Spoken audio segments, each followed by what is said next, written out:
Bret Weinstein is an American biologist and evolutionary theorist. He is brother to mathematician Eric Weinstein, who coined the term intellectual dark web. Bret Weinstein is perhaps best known for his role in the Day of Absences ordeal at Evergreen College, during which he and his wife endured threats of violence and threats to their careers, and then finally exile. Since the Evergreen debacle, he has made many appearances speaking both about his experiences at Evergreen and the dangers of the ever-creeping social justice mentality of the world today. Weinstein is a self-described progressive member of the IDW and continues to espouse reasonable progressive ideas in the face of the increasingly radical left. The following is a clip of him offering his description of the intellectual dark web during an interview with Robert Wright.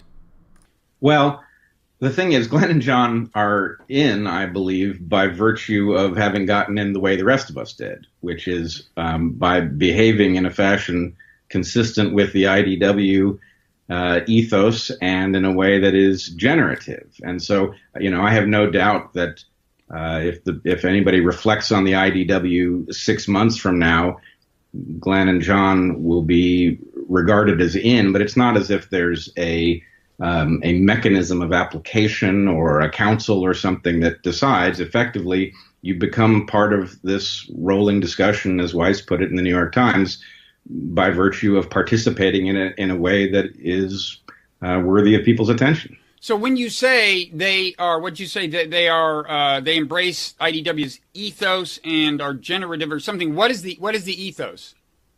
I think, I'm a fan of both Lowry and McWhirter's, and what I like is their willingness to engage very difficult issues and to do so in a way that is not expedient. I mean, I know Glenn in person. I haven't met John yet in person. We've interacted some, but both of them are willing to say very difficult things, irrespective of the cost. And that, we could come at it a number of ways, but the ability to discover the take that is non-standard and worthwhile and the willingness to voice it in spite of the fact that it has a cost is essentially what characterizes this network of people and what makes the discussions in the so-called rolling conversation so interesting to so many people. Okay, so here's a question.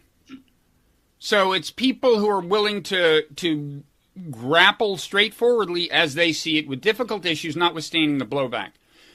But it does seem to me that by and large, these are people who grapple with these issues, notwithstanding the blowback from the left.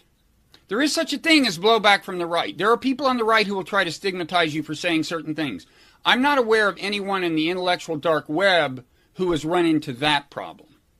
Well, I don't know that that's true. I mean, there are plenty of things. I'm constantly running into the argument that I am responsible for what happened to me at Evergreen by virtue of having coddled that perspective until it finally came for me, which is utter nonsense. I never coddled that perspective. In fact, meaning the social justice warrior, loosely speaking, perspective, which we can talk about. But well, I do want to clarify something about the relationship of postmodernism to this movement, because I think this is something people have largely gotten wrong.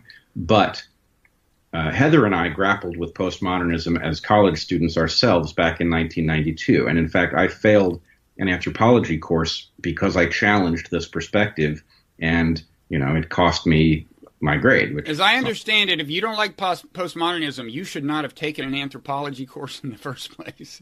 Well, but these days. Think about the sentence you just said. Oh, is that going to get me in trouble? No, but you're talking about anthropology. I know, it was very important. Well, I mean, you're right, but the fact that anthropology has been captured by a perspective that believes effectively that there is no truth to be found, that truth is basically who has the power to. I mean, I will say two things. Anthropology ran into a problem, which is that originally its mission was to document exotic cultures. It ran out of exotic cultures in the conventional sense a long time ago. In other words, cultures that were just being discovered. That was the Franz Boas, he was happening upon undiscovered, previously undocumented peoples and so on.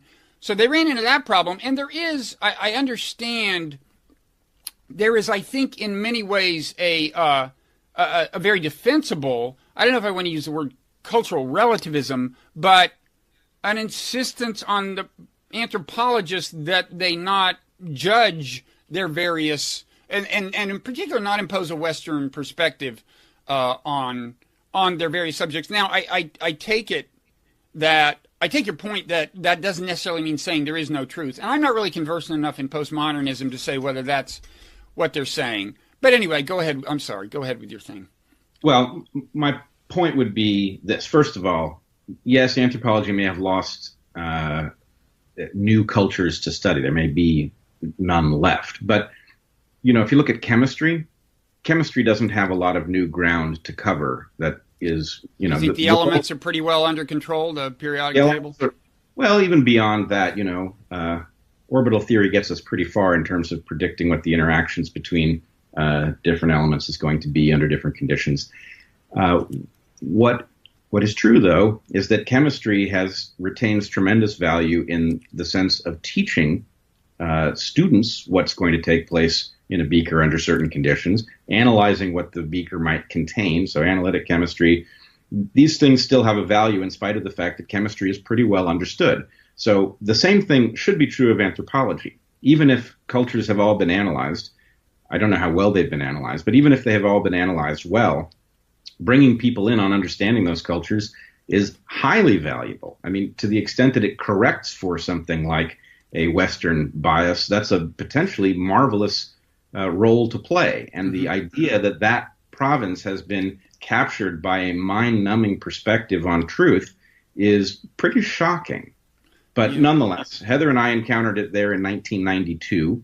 We weren't fooled by it. We fought back, and we've been fighting back against such perspectives ever since. So what I'm telling you is that the answer to your question that we haven't faced pushback, I've been facing lots of pushback from the right, which says I'm responsible for my own conundrum, which is false, and I have been perfectly clear about that multiple times. So there's that, and there's also many on the far right who are uncomfortable with Jews, and I face more anti-Semitism in a week now than I did in my entire life until May of last year.